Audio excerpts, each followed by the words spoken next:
What's going on, guys? Here's another video for you. This is my Satyricon collection.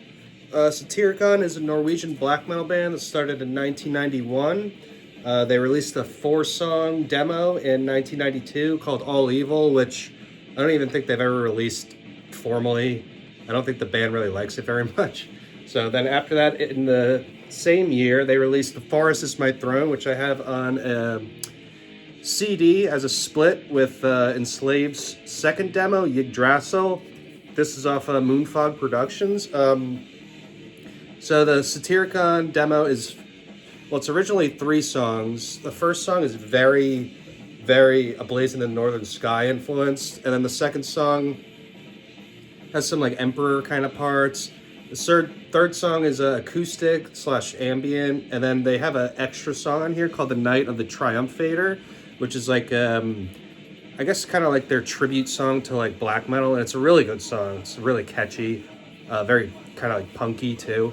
And then the Enslaved side is good too. I like Enslaved's early shit is particularly my favorite. So as a whole, given that we're talking about Satyricon today, I would say Forest Is My Throne is its solid 7.5 out of 10.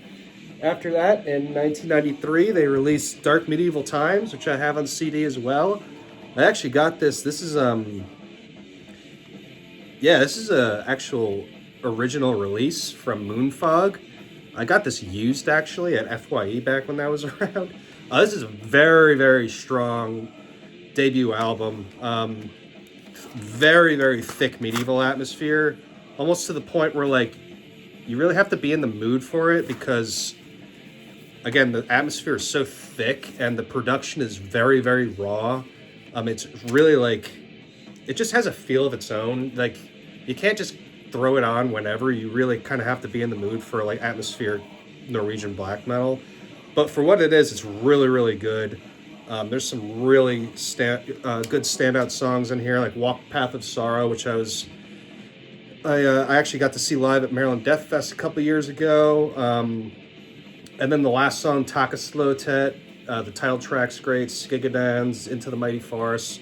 Very strong debut.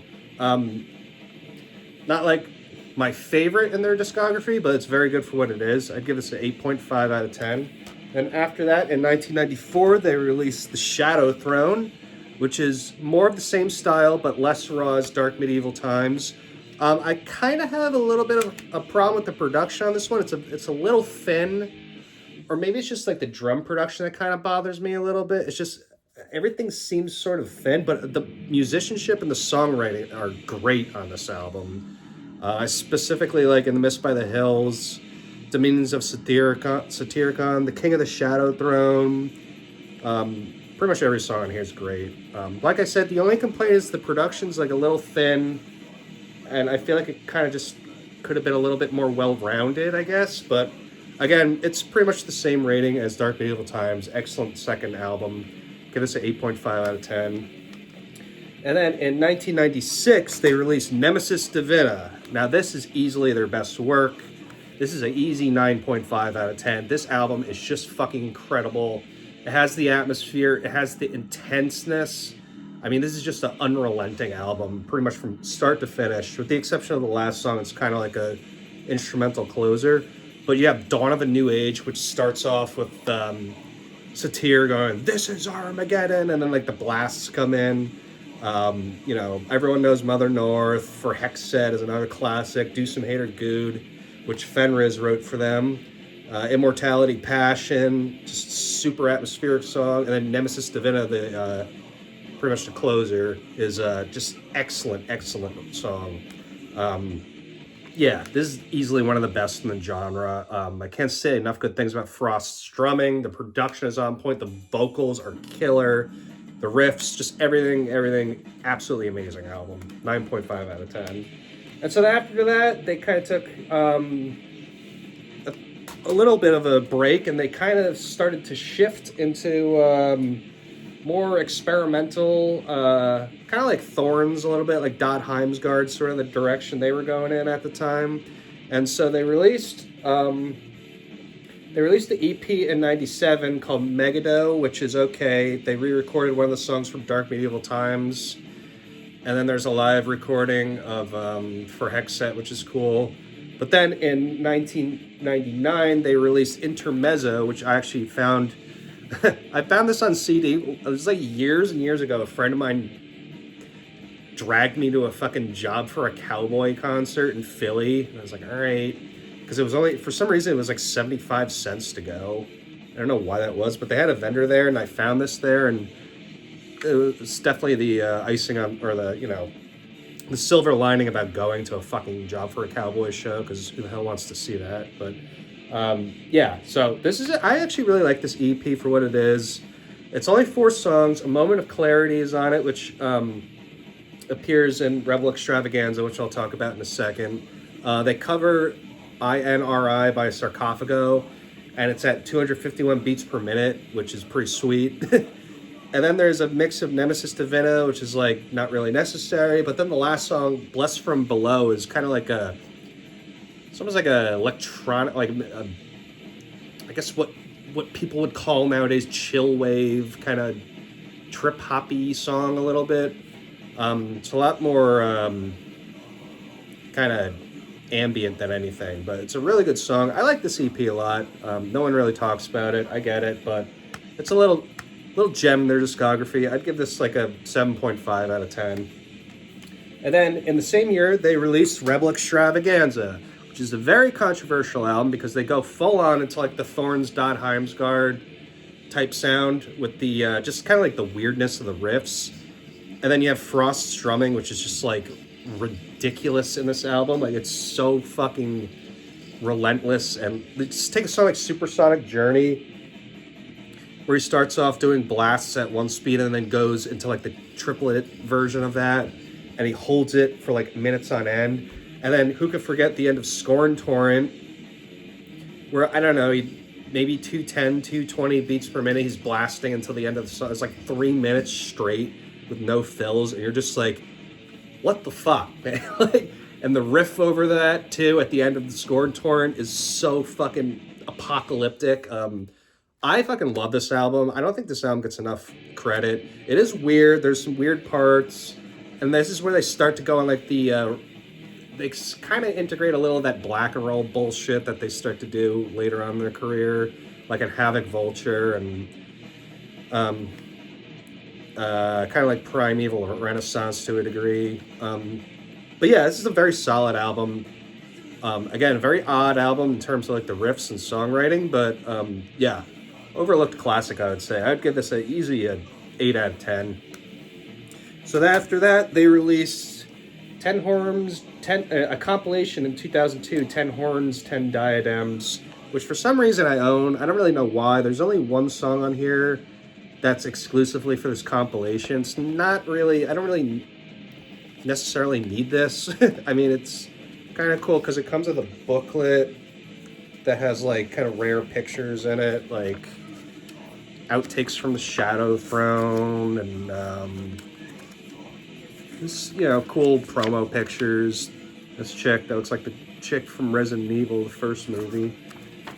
And yeah, you know, I don't know. I just, back when I think it was Earache, pretty sure Earache had a store in Philadelphia. I went in there like I think I was still in high school, and I picked this up just because I was kind of still new to the band. And you know, it's kind of a collector's thing. It's not really necessary though. So then after that, in 2000, same year actually, they released Volcano, and this is where they start going to their dopey black and roll shit with like Fuel for Hatred, and even kind of like Repine Bastard Nation to an extent. But there are some really strong moments on here. Angstridden's cool, Possessed is really cool, Mental Mercury is awesome, Repine Bastard Nation, the final riff in that is so fucking good. And the last song's pretty good too, Black Lava. It's not as good as Rebel Extravaganza, but it's a pretty solid album. I'd probably give this a 7.5 out of 10. Not bad. And then after that, in 2006, 4 years later, they released Now Diabolical. And this is where they go full on into the black and roll bullshit, which I'm not really a big fan of. I don't really like the Dark Throne stuff.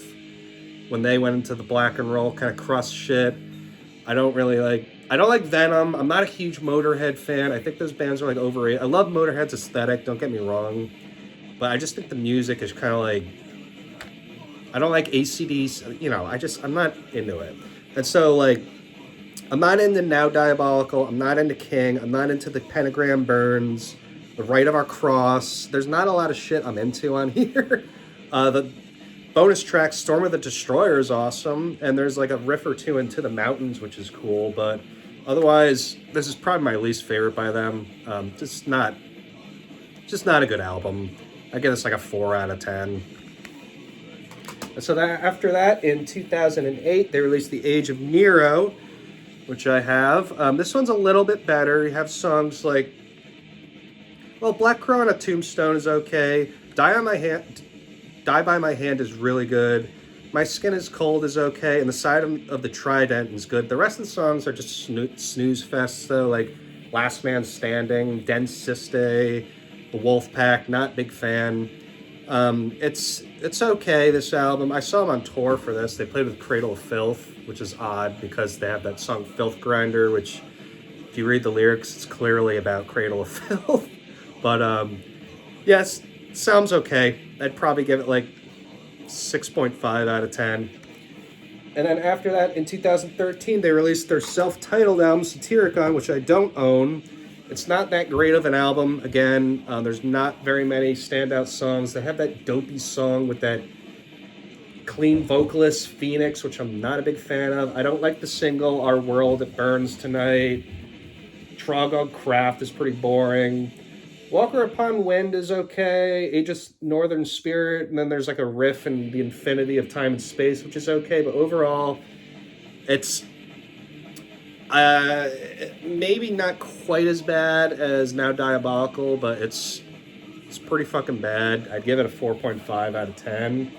And then after that, in 2017, they released Deep Calleth Upon Deep, which this album is such a breath of fresh air compared to their last like 3 albums, because they actually like wrote some pretty interesting stuff on here. It's a little bit less of the black and roll shit, or maybe it's just more well done. I don't know. I saw them on tour for this album too in Maryland Death Fest, and they were great. Midnight Serpent is kind of like more of the same as far as like the Now Diabolical type formula. The Blood Cracks Open the Ground is great. Really intricate writing on that. I love To Your Brethren in the Dark. The chorus in that song is so cool. Even the title track, Deep Call Upon Deep, it's a weird song, but it's not bad. Ghost of Rome is very, very catchy. Has a really cool beat to it. Black Wings and Withering Gloom is great. Lots of really good black metal riffs on that one. And then the last song, Burial Right, is great too. This is a really, really solid album. Honestly, I really like this a lot. I'd probably put it up there with Rebel Extravaganza. It's not nearly as like intense and ferocious as Rebel Extravaganza, but it has some really good songs in here. So I'd probably give this an 8 out of 10. It's a really solid album. And then after that, in 2022, they released an album which no one cares about called Satyricon and Munch. I guess he's like some composer or whatever. It's not good. It's just some like artsy fucking... It's one song and it's 56 minutes and it's just kind of like nobody needed this. Like, whatever. But I think they're supposed to release an album this year, which should be cool. I've always been a diehard Frost fan. I love Satyricon. I love 1349. So we'll see what they release in the future. Like I said, Deep Calleth Upon Deep was a huge surprise for me, so I'm hopeful. So yeah, that's it. Satyricon's a great band. Check them out if you haven't already. Hope you guys enjoyed it, and I'll catch you later.